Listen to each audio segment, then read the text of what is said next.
Salut à tous, moi c'est The et aujourd'hui je vais vous parler du rallye du Gap Racing 2017.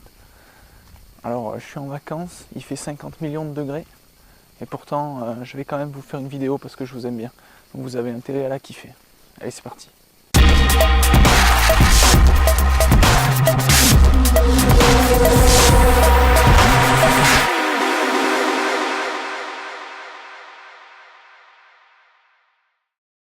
Alors le rallye du Gap Racing c'est un de mes rallyes préférés et donc je voulais le faire avec la petite 106. Malheureusement des problèmes mécaniques nous en ont empêchés et donc j'ai proposé à Thierry Aval qui cherchait un copilote de faire le rallye avec lui. Alors j'étais absent pour les reconnaissances donc il les a faites sans moi, mais ça ne me pose pas trop de problème parce que d'une part je connais très bien Thierry Aval et d'autre part je connais aussi très bien le rallye du Gap Racing puisque j'ai déjà fait 2 fois au volant. Ça fait une dizaine d'années que j'y vais tous les ans en spectateur, donc c'est vraiment une épreuve que je connais très bien. Donc voilà, Thierry a fait des reconnaissances avec un autre copilote et puis moi j'ai juste récupéré les notes et les vidéos des spéciales, ce qui m'a permis de recopier tranquillement et de voir à peu près à quoi correspondaient ces notes. Et donc on s'est retrouvés au départ du rallye samedi matin. Donc évidemment les vérifications sont passées sans problème, vraiment aucun souci. Et donc il ne reste plus qu'à attendre notre heure pour partir. Et après une très longue attente, finalement cette heure arrive. Et donc on part pour la première boucle. Une boucle de 2 spéciales connues, que j'ai déjà fait les années précédentes. Et tout de suite, comme on l'avait pensé en voyant la liste des engagés, c'est une bagarre à 4 qui se profile. Mais la première spéciale se passe très bien et c'est nous qui signons le premier temps scratch de la classe N2. Comme prévu est très serré, même si Brice Guéramant, qui est un concurrent sérieux, il a crevé, donc il perd déjà du temps. Déjà des premiers problèmes mécaniques qui touchent certains pilotes, notamment à cause de la grosse chaleur. Mais pour nous tout va bien et donc on part dans la fameuse spéciale de fouilleuse avec ses épingles. Et donc voilà mon ressenti dans la voiture. Et c'est vrai que ça roulait pas très vite, vraiment on n'était pas très bien. Même à un moment donné, Thierry qui finit par arracher son pommeau de levier de vitesse. Moi ça me choque plus, parce que je connais bien ces ambiances. Il y a 5 ans il s'était passé la même chose.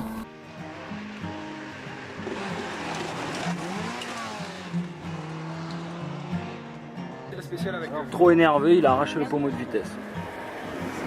Mais bon, dans une spéciale très difficile et rendue glissante par le goudron qu'ils font, c'est sûr qu'il n'était pas à l'aise.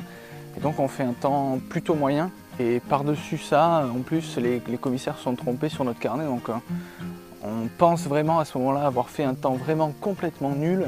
Voilà. Et donc à l'issue de cette boucle, on est à peu près dans la bagarre pour le podium. Donc ça s'est déjà transformé en une bagarre à 3 puisque Damien Boutinois a fait une petite sortie de route. Et donc on part pour la deuxième boucle de ce premier jour, qui est en fait juste une redite de la toute première spéciale qui s'était bien passée pour nous.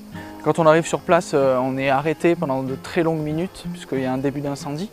Mais finalement on part plutôt dans de bonnes conditions et la spéciale se passe très très bien. Et donc quand on rentre ce soir-là, on est dans la bagarre. Puis finalement quand notre erreur de temps est résolue, on se rend compte qu'en fait on est en tête de la classe avec une dizaine de secondes d'avance sur nos poursuivants. Donc une fois qu'on est rentré au parc, vous savez ce qui se passe, comme d'habitude, c'est la pizza qui nous attend et une bonne nuit à l'hôtel. Une nuit un petit peu compliquée, dans une chambre un peu pourrie, avec une température un petit peu élevée. Mais le réveil est plutôt pas mal, il se fait au frais en tout cas. Quelques nuages qui arrivent. Donc on est plutôt content jusqu'à ce qu'on se rende compte qu'en fait les nuages avaient une mauvaise nouvelle qui prend la forme d'un orage. Un orage comme j'ai rarement vu. Il y a la mer, les poissons, même les glaçons pour le pastis. Donc c'était vraiment terrible et ça veut dire que la course prend un tout autre visage aussi. Et donc on décide de prendre les pneus qu'on a parce que bon, c'était pas vraiment prévu qu'il pleuve ce week-end. Et donc on part pour une première boucle de 2 spéciales. Donc la première spéciale est complètement nouvelle.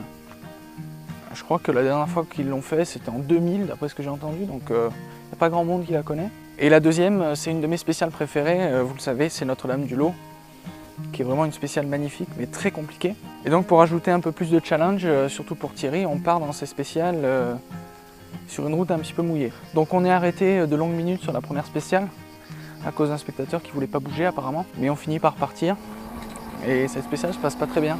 Voilà, Thierry n'est pas en confiance, il n'a pas confiance dans ses pneus, pas confiance dans ses notes. Donc le temps n'est vraiment pas terrible. La lutte à 3 pour le podium de classe s'est transformée en une lutte à 2 seulement, que Brice Guéramant n'a pas réussi à redémarrer le matin.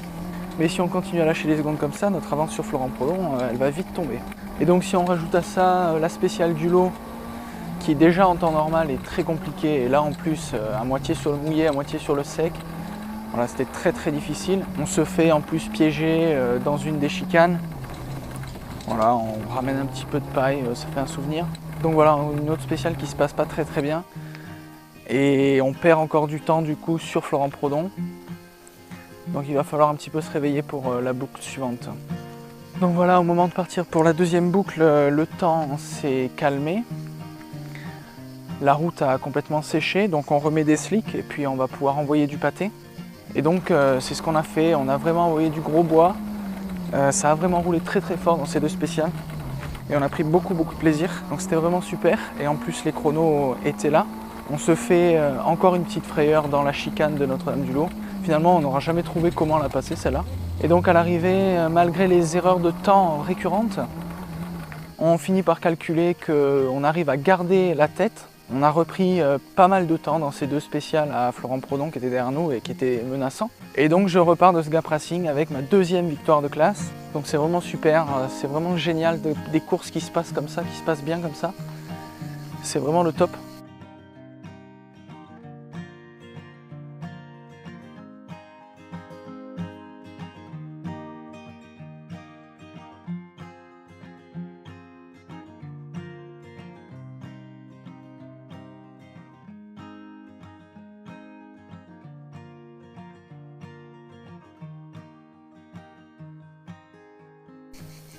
Cordialement.